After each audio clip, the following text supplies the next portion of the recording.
Let's take a moment and close the outer eye so that the inner eye can open. And we see in the middle of our mind a little ball of golden light. And we watch this light as it begins to grow larger and larger until now it covers the entire inner vision of our mind. And we see for ourselves within this light a beautiful temple. And we see a garden that surrounds the temple and a body of water that flows through the garden. And we see that inside the temple, it's lit as well by this same beautiful golden light. And here we are, for we have been drawn together by the power and in the presence of all that is holy and all that is true. And it is through that power which resides in us that we dedicate our time together and our experiences of one another. And we ask to be lifted above and beyond the limitations and fears that are the thought forms of this world, to the love and to the peace that lay beyond. And so it is, we say, Amen.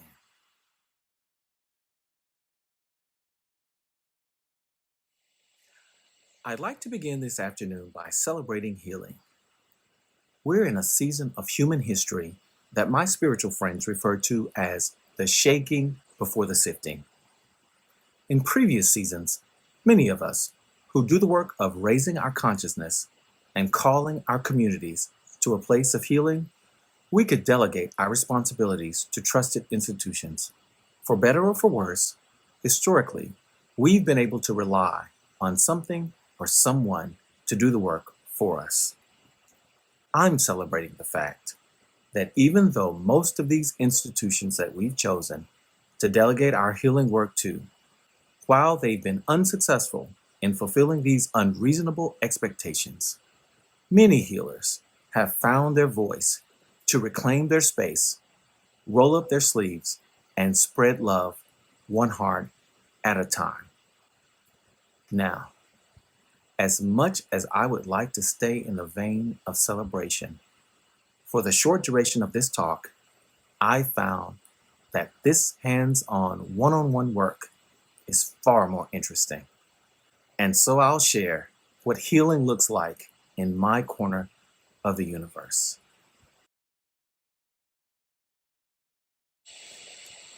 First, I got to tell you how I discovered wholeness.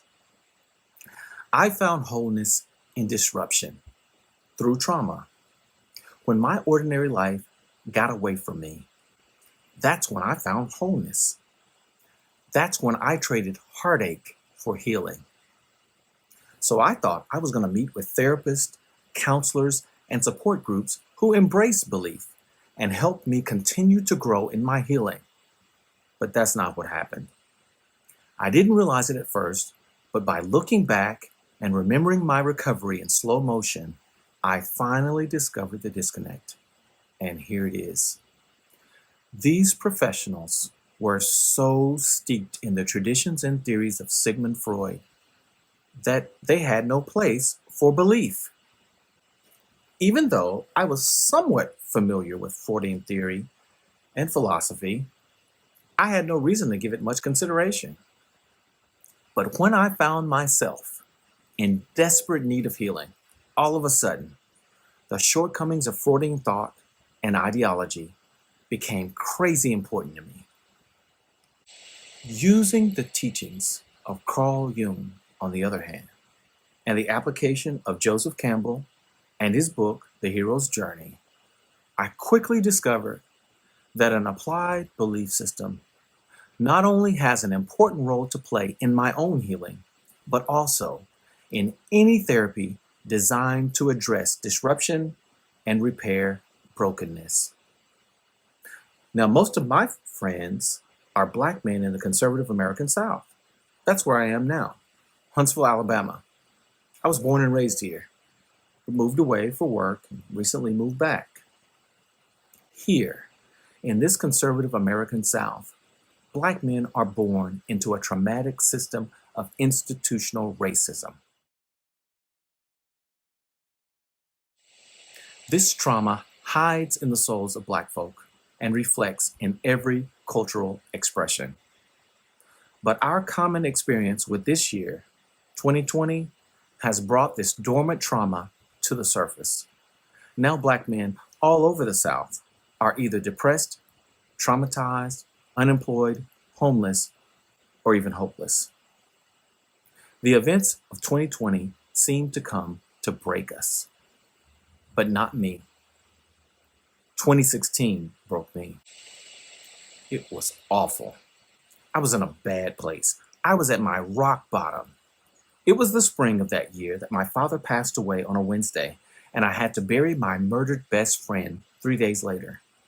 My body collapsed under the pressure. I was out for the count. But fortunately, a woman found me in the hospital. Her name was Linda. She was acquainted with the application of belief to heal the body. Linda helped me tap into my inner hero spirit. So even though my physical self was broken, my spiritual self became strong enough to pull redemption from my disruption. Linda helped me find my inner hero spirit.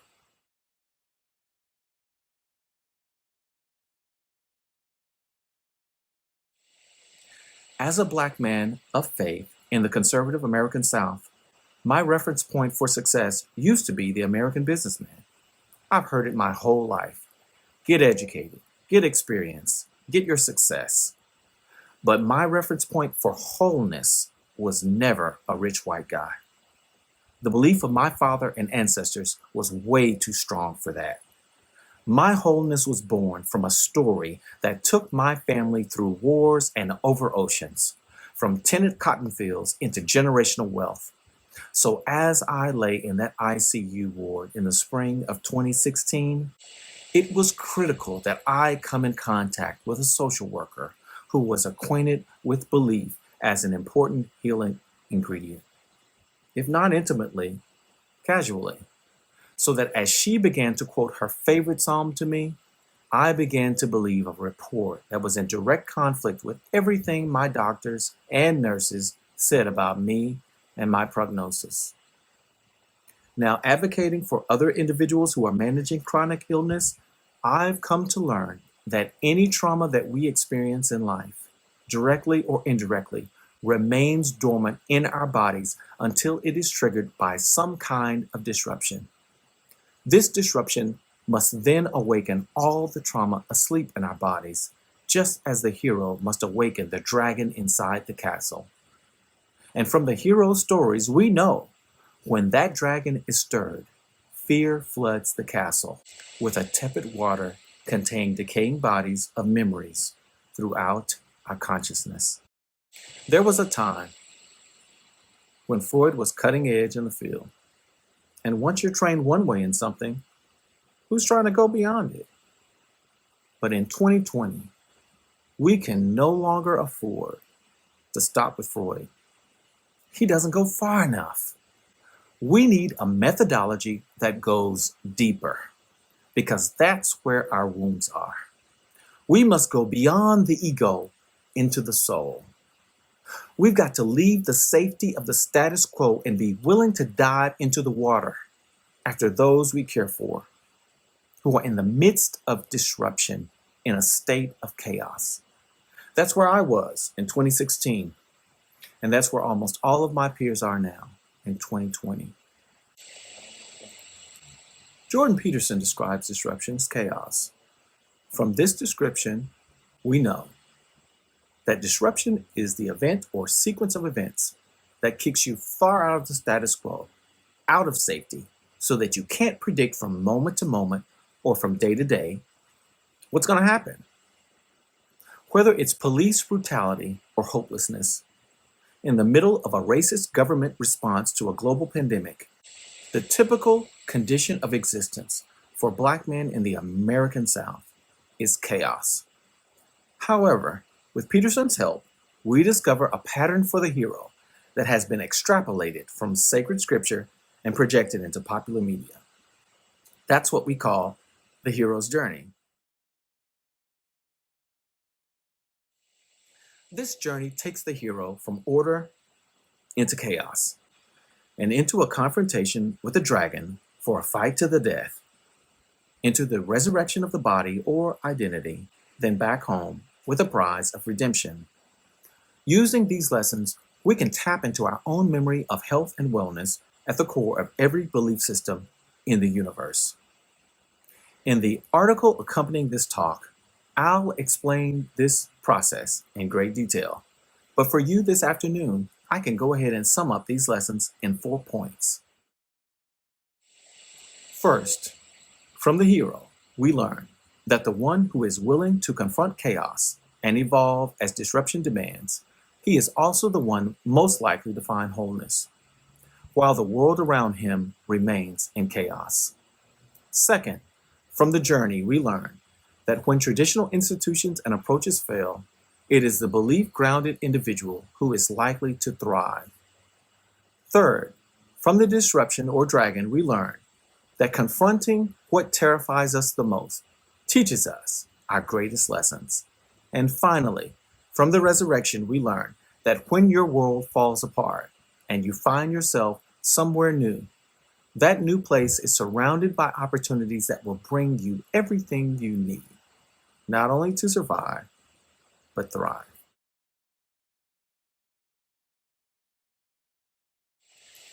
This journey belongs to the hero.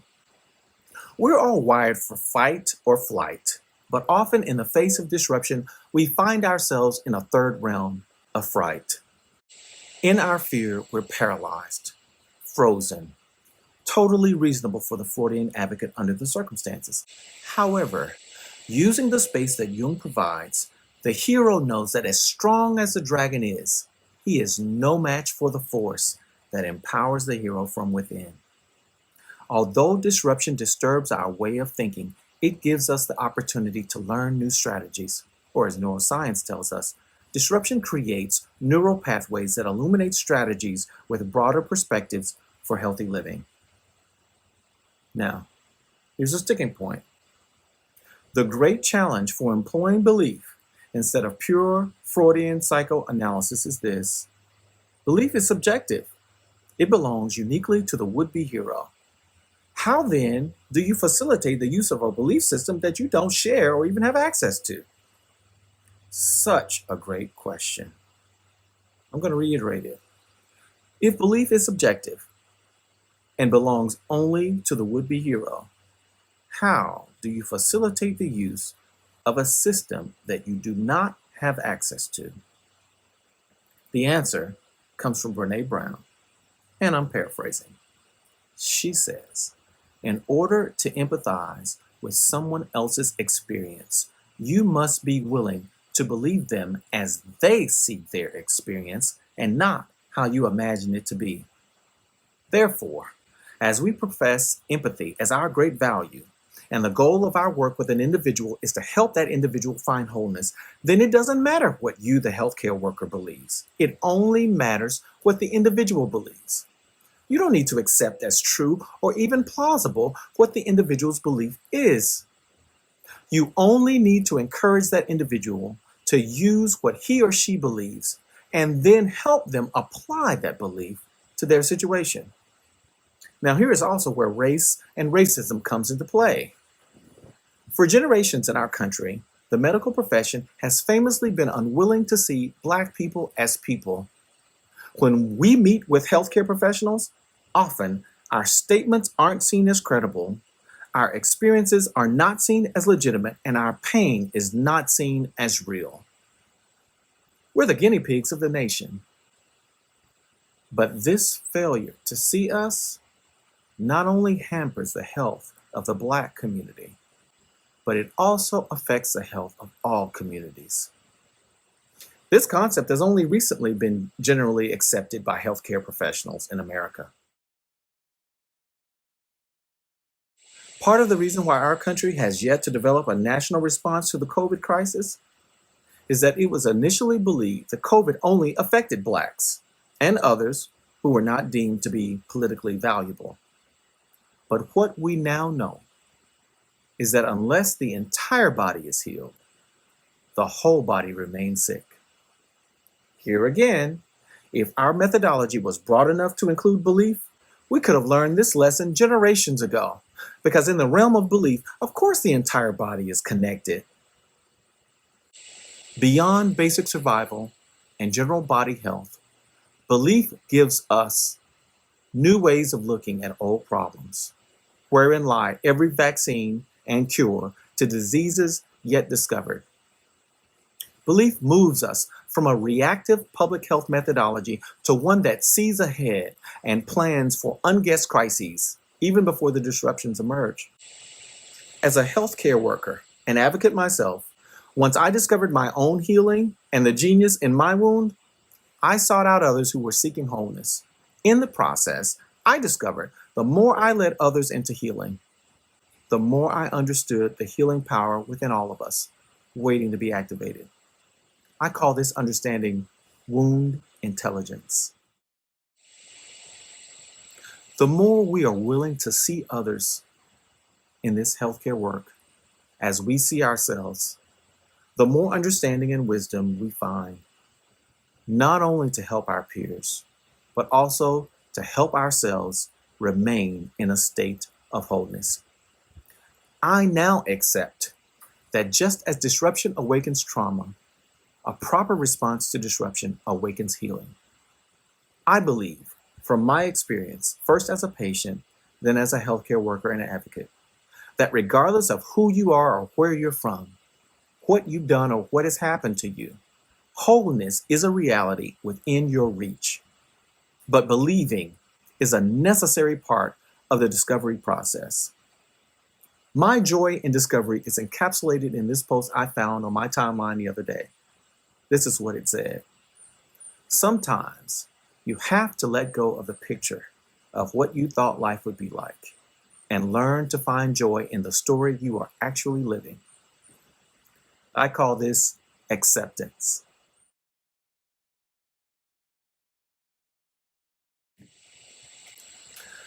America's institutional sins have blocked its healthy development and hampered its growth, so that the leaders of these institutions are largely blinded by their own selfish ambitions.